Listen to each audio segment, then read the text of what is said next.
നമസ്കാരം മക്കളെ, നമുക്ക് പഠിക്കാം. ഇന്ന് നമുക്ക് റ എന്ന ശബ്ദം ഒരു വ്യഞ്ജനാക്ഷരത്തിന്റെ കൂടെ ചേർന്ന് വരുമ്പോൾ ഉപയോഗിക്കുന്ന ചിഹ്നം ചേർത്തുള്ള കുറച്ചധികം വാചകങ്ങൾ പരിശീലിക്കാം. ആദ്യം പഠിക്കുന്ന വാചകം പ്രാണികളെ. പ്രായുടെ കൂടെ ആയുടെ ചിഹ്നമാണ്.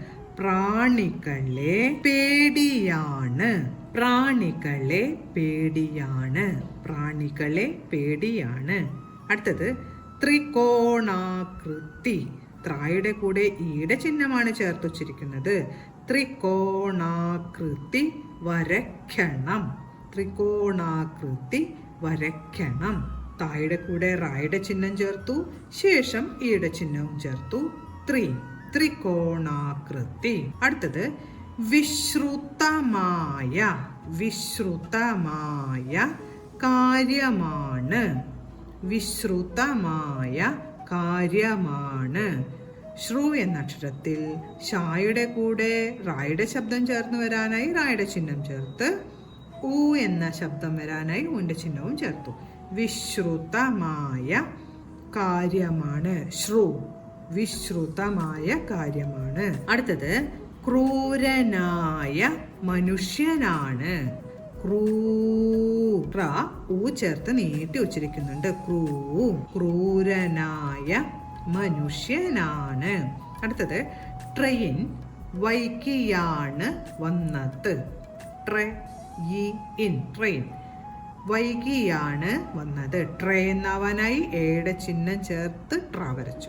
ട്രെയിൻ വൈകിയാണ് വന്നത്. അടുത്തത് പ്രേമിച്ച് കല്യാണം കഴിച്ചു.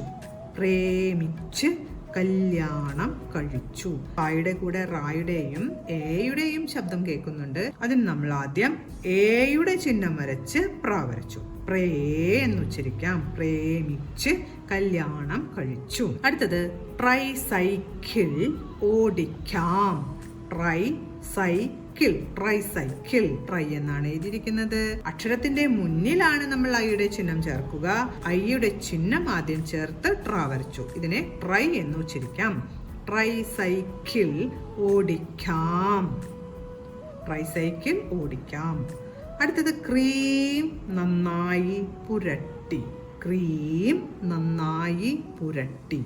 ക്രീം എന്ന് കേൾക്കാനായി കായുടെ കൂടെ റ വരച്ച ശേഷം ഈയുടെ ചിഹ്നവും ചേർത്തു, അമ്മിന്റെ ചിഹ്നവും ചേർത്തു. ക്രീം എന്ന് നീട്ടി നമുക്ക് ഉച്ചരിക്കാം. ക്രീം നന്നായി പുരട്ടി. ക്രീം നന്നായി പുരട്ടി. ഇന്ന് നമ്മൾ പഠിച്ച ഈ വാചകങ്ങളെല്ലാം പറഞ്ഞുകൊണ്ട് എഴുതി പഠിക്കാൻ ശ്രമിക്കണം. അടുത്ത ക്ലാസ്സിൽ കാണാം മക്കളെ. നമസ്കാരം.